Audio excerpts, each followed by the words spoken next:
Comrade H L. Parwana memorial trust के तत्वाधान में आयोजित वार्षिक व्याख्यान कार्यक्रम में मद्रास हाईकोर्ट के सेवानिवृत्त न्यायमूर्ति के चंद्रू मुख्य वक्ता होंगे।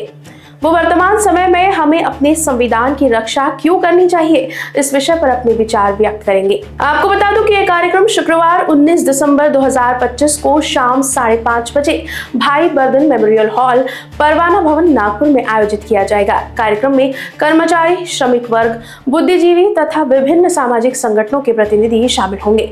वहीं ट्रस्ट की ओर से नागपुर के नागरिकों से बड़ी संख्या में उपस्थित रहने की अपील भी की गई है। आयोजन को लेकर कर्मचारियों और श्रमिक संगठनों में विशेष उत्साह देखा जा रहा है। फर्स्ट ऑफ ऑल तुला मराठी की हिंदी चालेल ना? हिंदी, अच्छा। तो आप सबको परवाना ये वर्ड का मतलब पता है। Parwana means who is Parwana and what is Parwana, I did not tell you. ये जो परवाना भवन सदियों से जब हमारे बर्धन साहब थे तब से वो active trade union nerve centre जो था हमारा, तो वो परवाना भवन हम वो शख्स के नाम से रखे, कॉमरेड एच.एल. परवाना। वो खुद उन्होंने पूरा बैंक एम्प्लॉयज़ की सेवा की, खुद शादी भी नहीं किया। और आज जो not only newspaper employees and working journalist hardly need his introduction, क्योंकि परवाना जी ये वर्किंग जर्नलिस्ट के और न्यूज़पेपर एम्प्लॉयज़ के ऑल इंडिया अध्यक्ष थे। और मैं उनके बारे में आज बोलने का सवाल पैदा नहीं होता क्योंकि आज वो प्रसंग नहीं। लेकिन परवाना जी का डेथ जब हुआ तब दिल्ली में एक भी अखबार निकला नहीं। और ये हिंदुस्तान में दूसरी बार हुआ। पहले बार जब हमारे पूर्व प्रधानमंत्री पंडित जवाहरलाल नेहरू गए, और दूसरी बार परवाना जी जब गए। उसके बाद और उसके पहले नेता आए, नेता गए, न्यूज़पेपर इंडस्ट्री कभी बंद नहीं रही, थैंक्स टू कि उनका जो ऑर्गेनाइजेशन था newspaper employees and working journalist का। वैसे आप परवाना भवन इनको भी जानते हैं। परवाना भवन का एक्टिविटीज़ हमारे सब परिचित है। ट्रेड यूनियन सेंटर का है, अभी भी वो सेंटर है। सबसे महत्वपूर्ण ये है कि भाई बर्धन का नाम आपने सुना, तो बर्धन साहब के दिनों से, मोहन शर्मा तो उनके खास सहकारी थे, तो तब से लेके चल रहा है।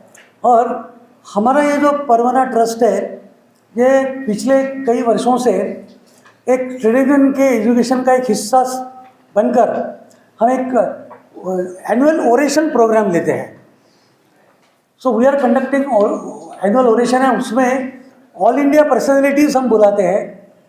पहले हमने D Raja, general secretary of communist party of India को बुलाया था।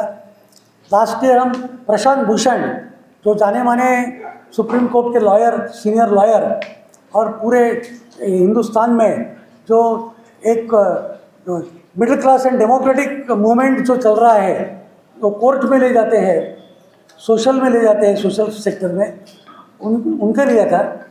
इस वक्त हमें बहुत खुशी है कि मिस्टर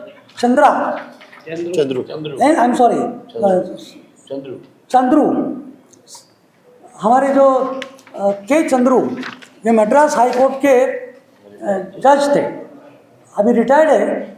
और उनका कॉन्स्टिट्यूशन ऑफ इंडिया, इसके ऊपर बहुत खास स्पेशलिटी है उनकी, और एक मास्टरी है। और वो सब्जेक्ट जो उन्होंने चुना और हमने दिया, तो सब्जेक्ट इज जैसा आप सबको दिया है, why do we need to defend our constitution at this hour. अब ये इसमें गागर में सागर आ गया। आज ये जो घटना है, भारतीय घटना, उसकी चर्चा पार्लियामेंट से लेके तो हिंदुस्तान के हर एक मोहल्ले तक, और हर एक बॉम्बे से लेके तो कलकत्ता तक, त्रिवेंद्रम से लेके कश्मीर तक पूरी चर्चा हो रही है कि ये कॉन्स्टिट्यूशन क्यों ज़रूरी है। हमारे जो घटनाकार थे परम पूज्य डॉक्टर बाबा साहेब अम्बेडकर, उन्होंने जो घटना हमें दी है उसका प्रोटेक्शन कैसा करना है, क्यों करना है, तो इसमें उनका मास्टरी है। तो ये उसके विविध पहलू पर रोशनी डालेंगे। तो वो रिटायर्ड वे कैसा प्रकाश डालेंगे, तो इसमें आने की चेष्टा करें।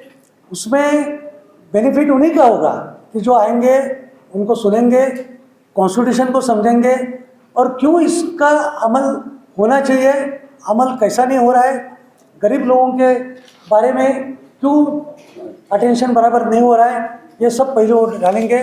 तो और आप लोगों से हमें ज़्यादा उम्मीद है, बिकॉज जैसा मैं at the cost of repetition, the working journalist and newspaper employees, they were the part and parcel of the middle class employees movement at that point of time. और उसमें हमारे परवाना जी एक बहुत बड़े पद पर थे और उनके जरिए जैसा उन्होंने बैंक एम्प्लॉइज़ की संगठन बांधी, वैसे उन्होंने रात रात न्यूज़पेपर एम्प्लॉइज़ का भी संगठन बहुत मजबूत किया।